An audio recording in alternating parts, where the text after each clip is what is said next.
Các bạn ấn tượng về điều gì nhất khi mà các bạn đi du lịch đến với một đất nước khác? Là về con người, ẩm thực hay là về văn hóa của đất nước đó? Và tớ là Thành Hưng và tớ có một câu hỏi và thắc mắc rằng là khi mà một du khách quốc tế họ đi du lịch đến với nước Việt Nam của chúng ta thì họ sẽ nhớ điều gì về đất nước của chúng ta?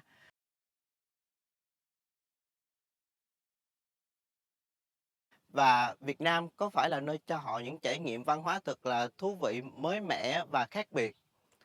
Tớ từng có cơ hội được tham gia vào show trình diễn nghệ thuật đó chính là Ký ức Hội An.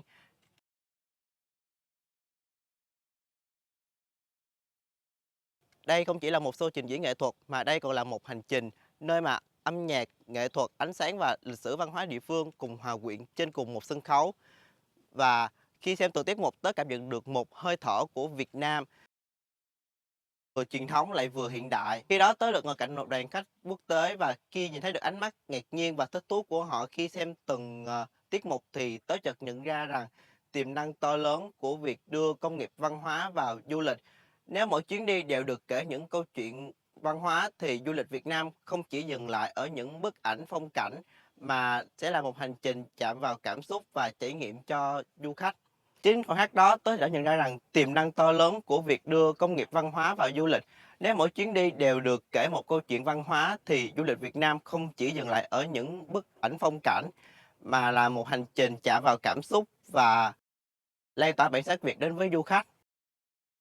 Vậy thì công nghiệp văn hóa là gì?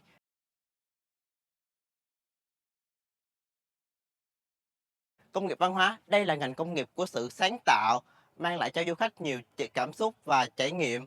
Trong du lịch, thay vì chúng ta bán phong cảnh, vậy thì tại sao chúng ta không bán câu chuyện về Việt Nam?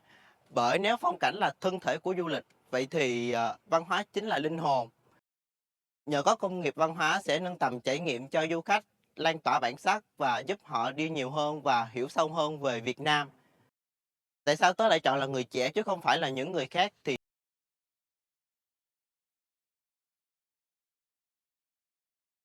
tớ xin đưa ra 3 lý do. Thứ nhất, người trẻ là những người họ có tư duy sáng tạo, họ dám nghĩ và họ dám làm.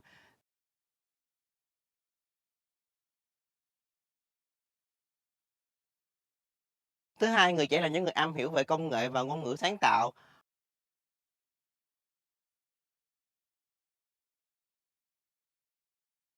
Bởi vì chúng ta đang lớn lên ở thời đại mà có internet và mạng xã hội. Bây giờ chỉ cần mà một video được đăng tải trên mạng xã hội, đặc biệt là TikTok cũng có thể khiến cho một địa danh đó được nhiều người biết đến mà không cần phải quảng cáo. Thứ ba, người trẻ là những người thấu hiểu về tâm lý của những du khách trẻ, những người mà cần tìm kiếm về cảm xúc và sự kết nối.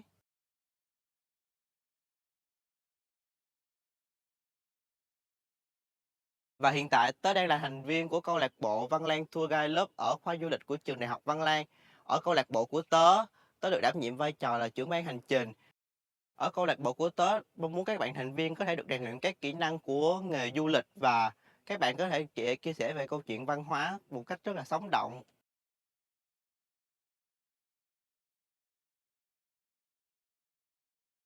Và một điều mà khiến cho tớ nhớ nhất đó chính là về workshop tò he của câu lạc bộ tớ là một loại hình đồ chơi dân gian làm từ bột gạo.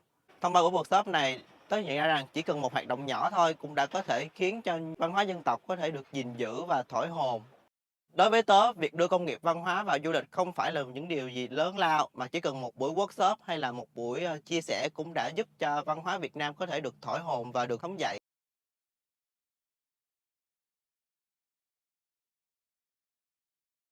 Nếu mỗi ngày mỗi tour du lịch đều được kể một câu chuyện văn hóa khác nhau thì những giá trị văn hóa của đất nước chúng ta sẽ không phải nằm trong bảo tàng mà sẽ được nhiều người biết đến hơn nữa. Và hãy bắt đầu từ chính chúng ta, những người trẻ làm du lịch, hãy đưa âm nhạc, ánh sáng, ẩm thực vào câu chuyện văn hóa.